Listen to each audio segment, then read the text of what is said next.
dengan tekad kuatkan hati, negeri ini memanggilmu kawan.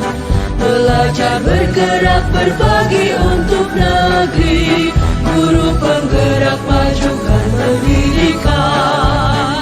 Guru penggerak menghamba pada murid, kreatif rancang pembelajaran. Hargai potensi, tingkatkan prestasi, lahirkan profil pelajar Pancasila. Belajar, bergerak, berbagi untuk negeri, kita menjalin kolaborasi. Assalamualaikum Pak. Waalaikumsalam warahmatullahi wabarakatuh. Begini Pak, saya kan lagi pendidikan guru penggerak kan Pak. Nah, jadi kami sudah memasuki modul 3.1 tentang pengambilan keputusan berbasis nilai-nilai kebajikan sebagai pemimpin. Iya. Jadi kami ditugaskan untuk mewawancarai 2 atau 3 orang kepala sekolah, termasuk kepala sekolah sendiri gitu Pak. Nah, jadi di sini saya ingin bertanya kepada Bapak tentang cara-cara pengambilan keputusan yang Bapak laksanakan di sekolah kita Pak. Bisa. Begini Pak, selama ini bagaimana Bapak dapat mengidentifikasi kasus-kasus yang merupakan dilema etika atau rujukan moral di sekolah kita ini Pak?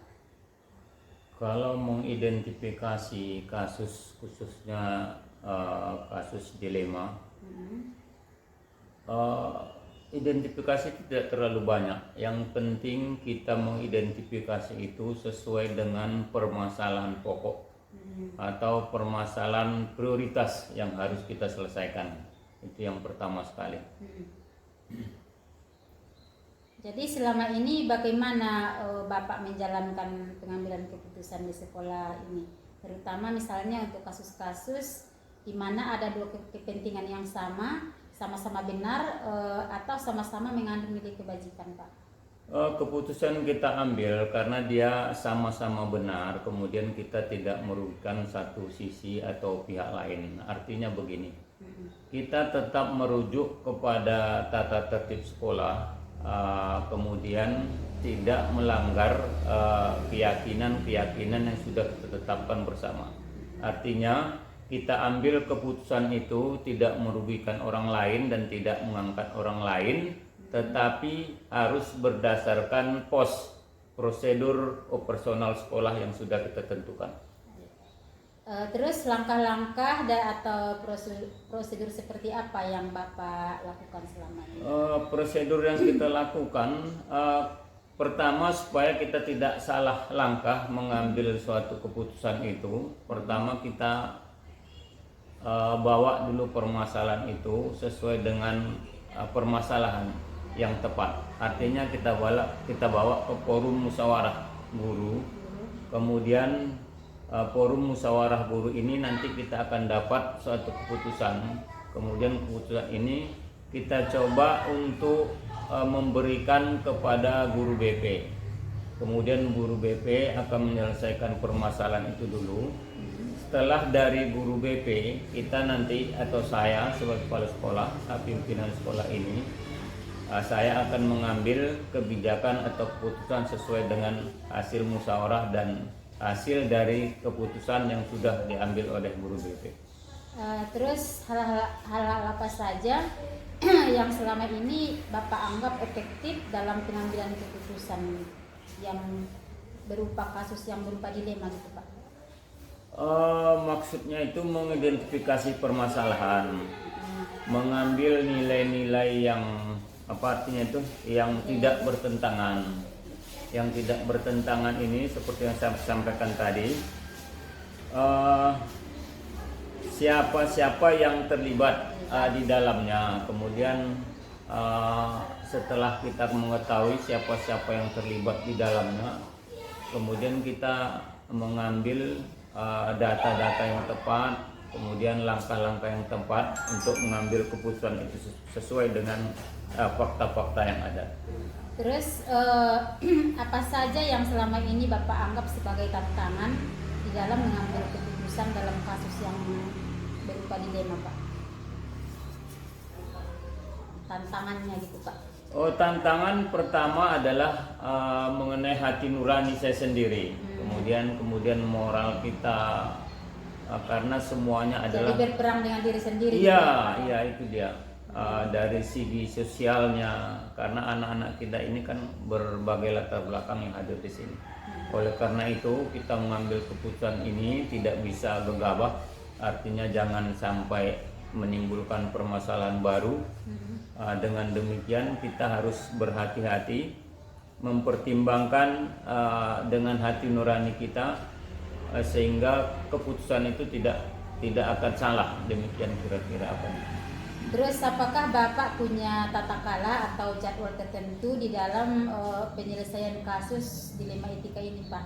Apakah Bapak yang langsung menyelesaikan di tempat pada saat masalah itu langsung diselesaikan, atau diselesaikan sesuai dengan jadwal yang sudah Bapak tentukan gitu Pak? Kalau kalau jadwalnya memang tidak khusus begitu, tetapi kita tetap mempunyai jadwal. Artinya kita tidak menyelesaikan permasalahan begitu timbul kemudian kita selesaikan, tidak. Seperti yang saya sampaikan tadi, permasalahan ini terus akan saya bawa ke forum musyawarah guru. Kemudian melalui guru BP, baru nanti secara bersama mana yang lebih tepat, inilah yang akan saya ambil keputusannya. Apakah ada seseorang atau faktor-faktor yang selama ini mempermudah atau membantu Bapak dalam pengambilan keputusan dilema Pak?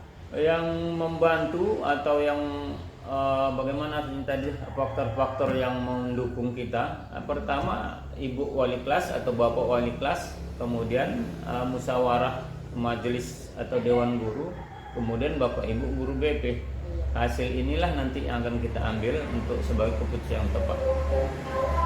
Terus dari semua hal yang telah Bapak sampaikan ini, ada nggak Pak pembelajaran yang bisa Bapak ambil dari pengalaman Bapak dalam mengambil keputusan? Pelajaran yang bisa kita ambil yang jelas, kita tidak bisa mengambil keputusan itu secara sepihak. Artinya segala permasalahan harus kita sesuai dengan fakta, dengan data yang tepat, data yang akurat.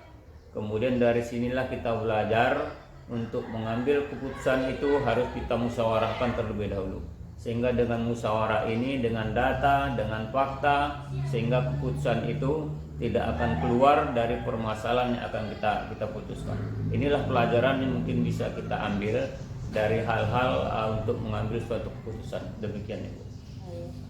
Terima kasih Pak atas waktunya, udah menyita waktu Bapak. Mudah-mudahan ini akan bermanfaat. Iya, Ya. nanti Pak akan kita seringkan juga tentang materi di guru penggerak ini Pak tadi, yang ada 9 langkah pengujian kasus-kasus dilema gitu kan, ada 4 paradigma gitu. Bisa Bu. Sebenarnya selama ini Bapak udah menjalankan itu sebenarnya, cuman mungkin bahasanya itu belum seperti yang di teori mungkin gitu Pak. Pak, semoga makin sukses Pak ke depannya. Assalamualaikum. Waalaikumsalam warahmatullahi. Assalamualaikum Bu Hesti. Waalaikumsalam warahmatullahi wabarakatuh. Apa kabarnya hari ini Bu? Alhamdulillah sehat. Iya, nampak kok Bu dari wajahnya, dari senyumnya cerah sekali Bu. Mungkin Ibu ada berita baik mungkin hari ini ya Bu? Insya Allah semua berita kita jadikan aja kabar baik untuk memotivasi kita Iya, ya. hari-hari juga Setiap harus hari, jadikan ya. hari-hari yang baik ya Bu. Iya. Nah, begini Bu, saya ini kan lagi pendidikan guru penggerak Bu. Jadi kami sebagai calon guru penggerak pada modul 3.1 ini tentang pengambilan keputusan berbasis nilai-nilai kebajikan sebagai pemimpin. Nah, jadi di sini kami ditugaskan untuk mewawancarai 2 atau 3 orang kepala sekolah. Jadi salah satunya kepala sekolah kami sendiri dan 2 lagi bisa dari sekolah lain Bu. Jadi saya memilih Ibu karena Ya, saya terima anggap kasih. Ibu luar biasa dalam sebagai pemimpin di sekolah Ibu. Oke Bu, begini Bu ya, di sini ada beberapa pertanyaannya akan saya ajukan. Misalnya gini Bu, selama ini bagaimana sih Ibu dapat mengidentifikasi kasus-kasus yang merupakan dilema etika atau bujukan moral yang ada di sekolah Ibu? Oh iya, pertanyaannya ini sebetulnya ini pertanyaannya cukup rumit ya Bu. Tapi kendala ini selalu ada di sekolah, situasi seperti ini. Karena di sekolah itu kan kita dihadapkan dengan problematika. Ada kalau misalnya seperti di sekolah ada 110 siswa, yang 110 siswa itu dengan 110 karakter, 110 karakter, 110 sikap, ya, dan 110 macam penanganan harus kita lakukannya. Jadi untuk mengidentifikasi kasus-kasus seperti ini yang merupakan dilema itu biasanya datang dari guru kelas masing-masing, problematika itu. Misalnya berupa bentuk aduan yang biasanya sudah tidak mampu ditangani oleh guru kelas itu sendiri. Contoh, seperti kemarin di kelas 2 ada seorang siswa yang orang tuanya itu merupakan single parent. Nah, artinya orang tuanya single parent ini otomatis dia harus berjuang untuk memenuhi nafkah, tapi dia juga harus membimbing anak, karena kita tahu anak kelas 1 sampai kelas 2 itu yang sekolah itu sesungguhnya sebetulnya orang tuanya. Jadi peran orang tua di situ sangat penting. Dia tuh nggak paham. Jadi apakah gimana dia harus mengerjakan tugas yang di sekolah, kalau nggak ada kontrol dari guru, dari orang tua, guru ke siswa, orang tua ke siswa ini, anak ini kacau di kelas rendah. Ya itu dia. Karena kembali kita harus kutip, anak di SD itu yang sekolah orang tuanya, artinya ikut ya. Nah, seperti kasus anak itu kemarin. Ini guru kelas sudah medok lah kita bilang ya. Kita bilang medok lah dia. Dikasih tugas apapun itu nggak pernah terselesaikan. Dia nggak mungkin dibedakan dengan temannya yang lain, ya nggak mungkin dibedakan. Kenapa dia nggak dikasih sanksi atau apa sementara dia tidak mengerjakan tugas itu? Sementara kita tahu kondisi dia seperti itulah. Itu kan dilema bagi kita. Dia mau kita hukum, dia nggak ada yang bimbing di rumah. Dia kita nggak kasih peringatan atau sanksi, teman akan mempengaruhi teman yang lain. Nah, dan ada di peraturan gitu kan. Nah, sementara di aturan itu ada kalau misalnya sampai dia 3 kali dia tidak mengerjakan tugas yang sama atau tidak hadir 3 kali, di aturan-aturan itu sudah ada sanksi yang harus diberikan. Jadi kalau gurunya itu sudah tidak mampu, maka dari situlah saya bisa mengidentifikasi adanya suatu dilema, apa ya, tindakan apa yang harus kita buat untuk anak tersebut. Jadi Bu, selama ini bagaimana Ibu menjalankan pengambilan keputusan di sekolah Ibu, terutama misalnya untuk kasus-kasus di mana ada 2 kepentingan yang sama-sama benar atau sama-sama mengandung nilai kebaikan, seperti yang tadi Ibu bilang. Ya, seperti kasus yang tadi itu, pas sekali seperti kasus yang tadi. Kalau saya biarkan dia, efeknya ke temannya. Kalau bahkan ke dia sendiri. Kalau kita beri sanksi, kita tahu seperti itu kondisinya. Nah, biasanya ini cara pertama saya diskusi dengan orang tuanya. Iya.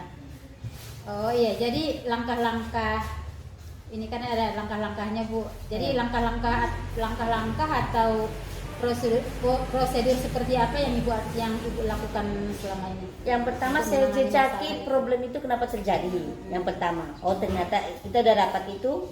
Nah, baru setelah dapat itu contohnya anak yang tadi. Kemudian kita temui keluarganya, orang tuanya. Kita temui, kita bicara. Jangan sampai nanti anak ini menjadi satu keterbiasaan. Kedua, berimbas ke temannya yang lain. Yang ketiga nanti efeknya nanti yang paling dominan itu nanti ke dia itu dia menjadi seperti gimana ya, terabaikan.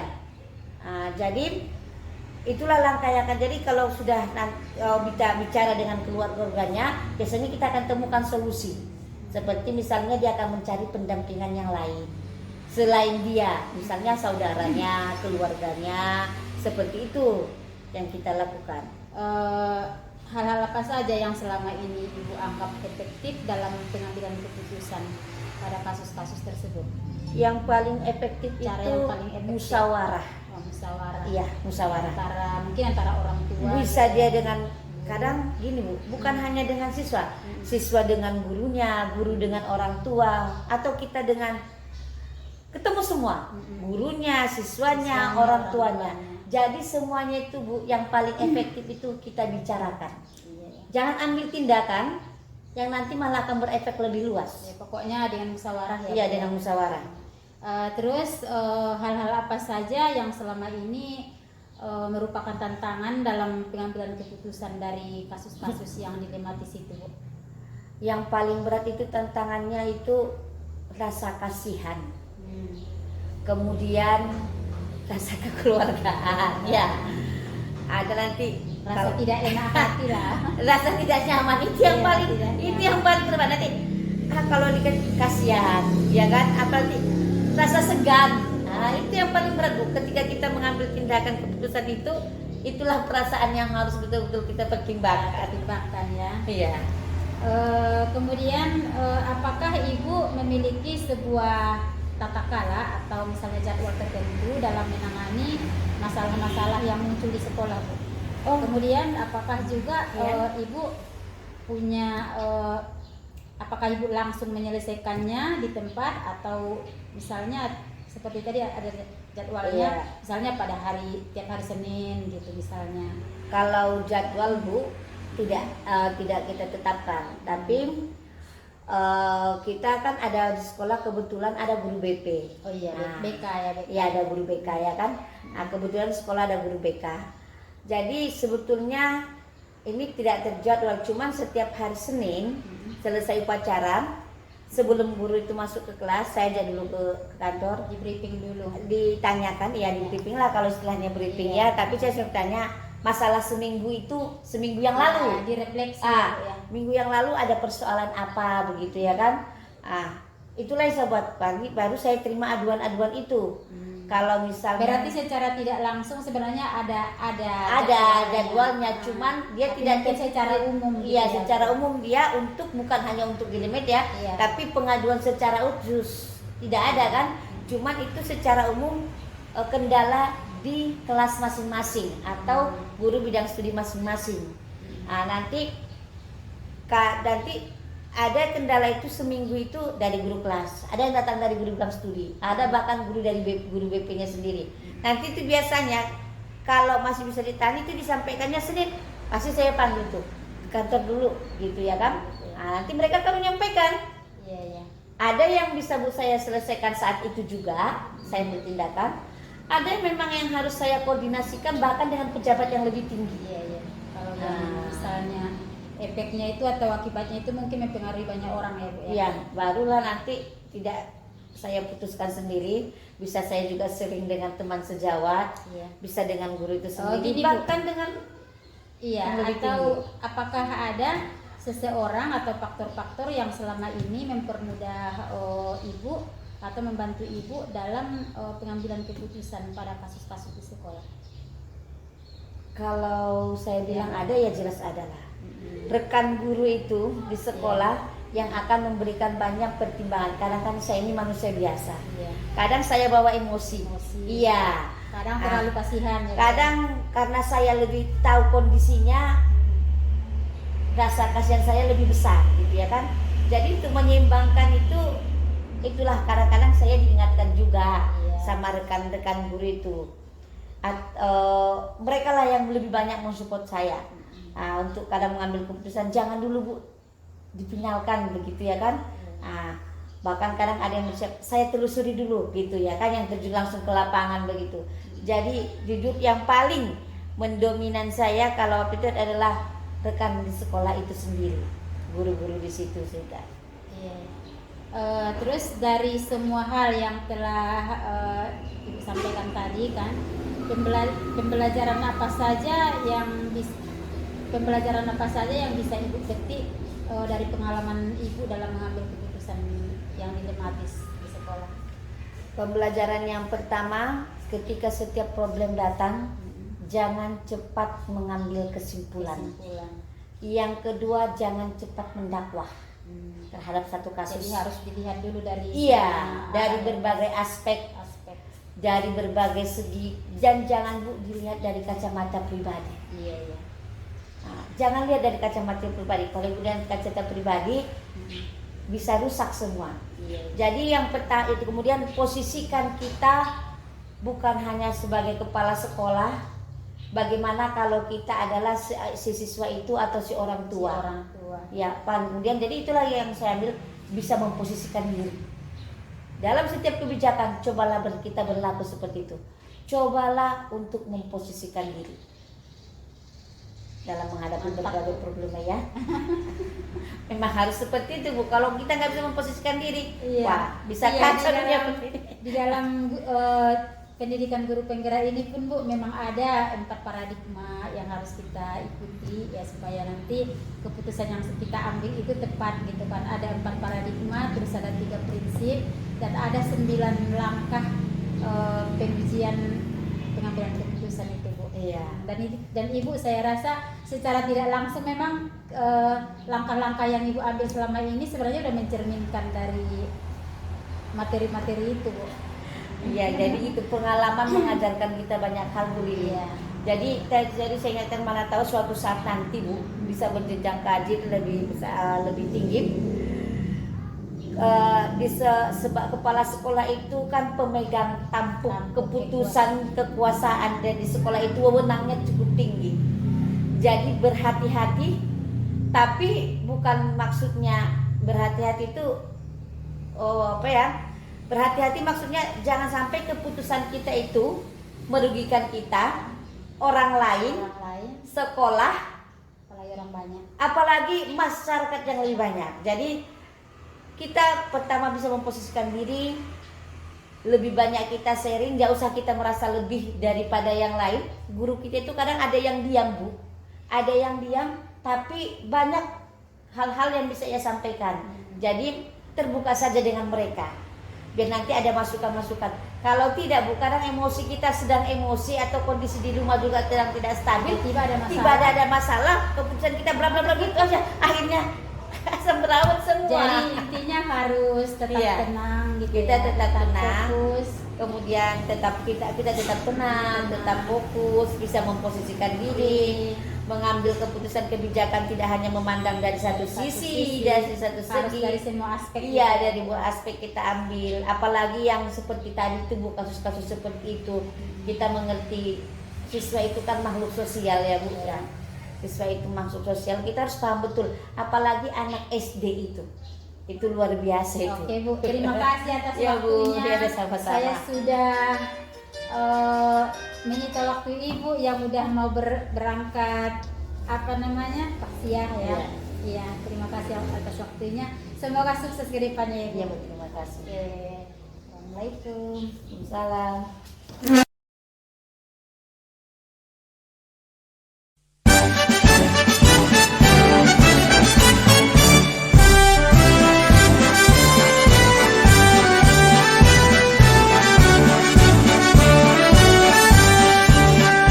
Bulatkan tekad kuatkan hati, negeri ini memanggilmu kawan. Belajar bergerak berbagi untuk negeri, guru penggerak majukan pendidikan. Guru penggerak menghamba pada murid, kreatif rancang pembelajaran. Hargai potensi, tingkatkan prestasi, lahirkan profil pelajar Pancasila.